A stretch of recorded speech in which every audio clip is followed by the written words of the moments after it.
Hey there. I'm going to talk to you today about having a clutter-free mindset. And so, what that means is just really choosing to live more intentionally. It means that you are focused on the goals that you have for your life and for your home. So, when it comes to your home, it can mean like having more awareness about your priorities and just keeping up with everyday tasks that help your home to run smoothly. So it really can be a mindset shift around learning and practicing some new routines in your home or daily habits. So some ideas of daily habits that you could work on could be, cleaning up the kitchen and then you can relax. It could be making your bed every day if that makes you feel good.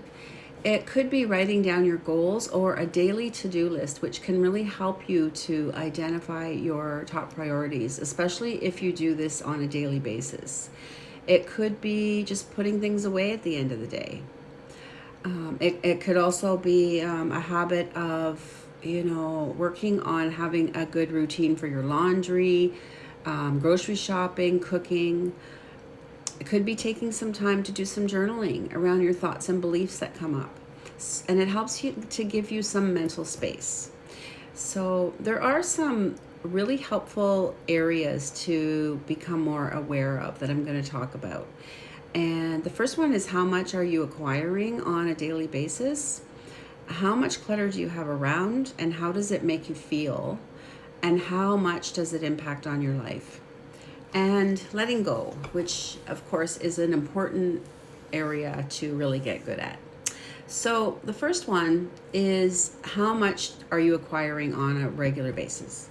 So we often don't even realize how much stuff we might be bringing into our homes. It could be junk mail, freebies that we pick up, finding things on the side of the road, retail therapy, shopping, Amazon can become a habit, things that our friends and family give us.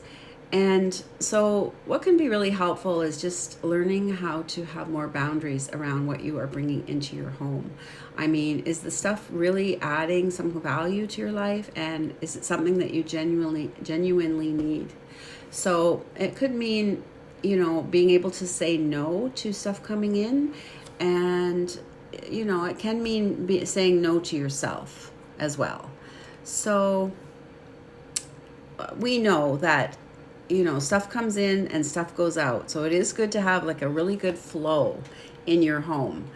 And if stuff is just coming into your home and nothing is going out, then you're likely going to end up with an issue at some point.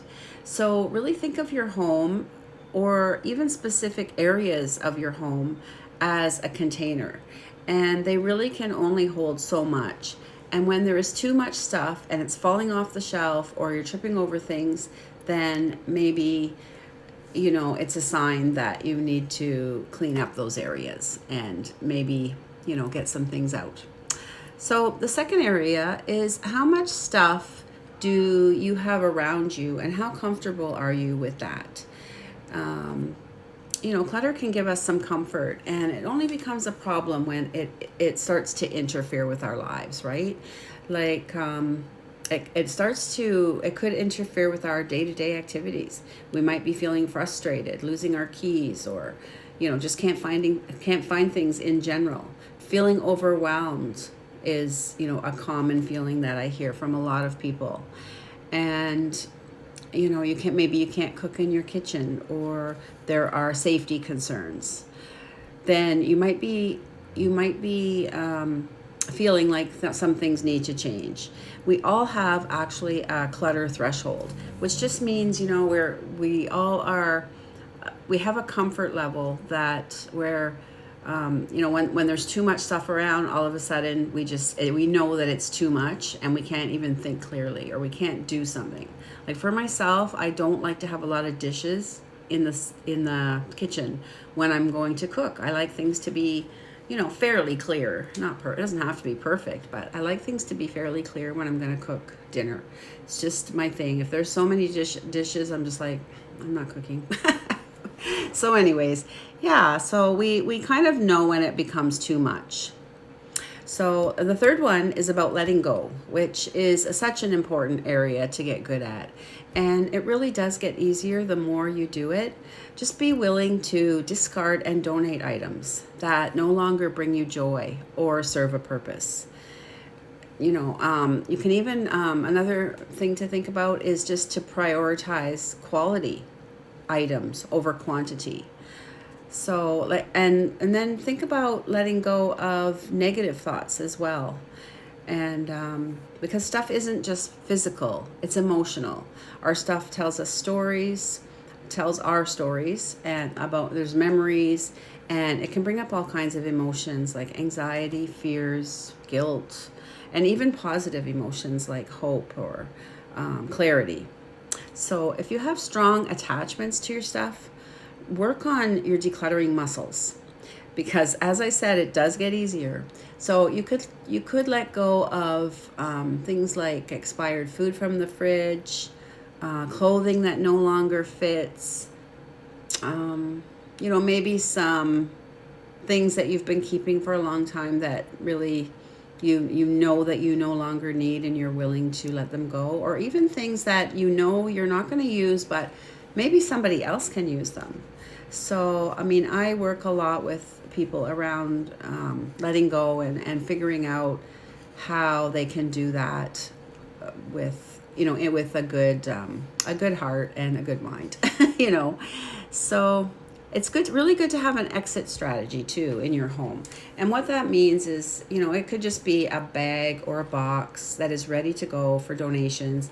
And then, so when you come across something that that, this needs to go in the donation box or whatever, you just put it right in. And then once it's full, get those donations out as soon as possible. Because there's nothing worse than finding a bag that you had ready for donation and then you end up going through it again. So as I said, decluttering does get easier the more you do it, and the more you focus on your home and what you want for your home and life, the easier it's going to get and things will improve.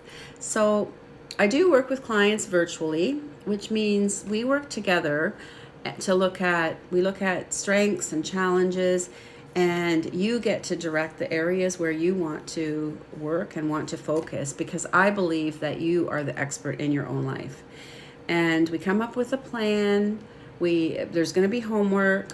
I always write notes, and my clients get my notes usually at least, I don't know, probably like 2 or 3 days later.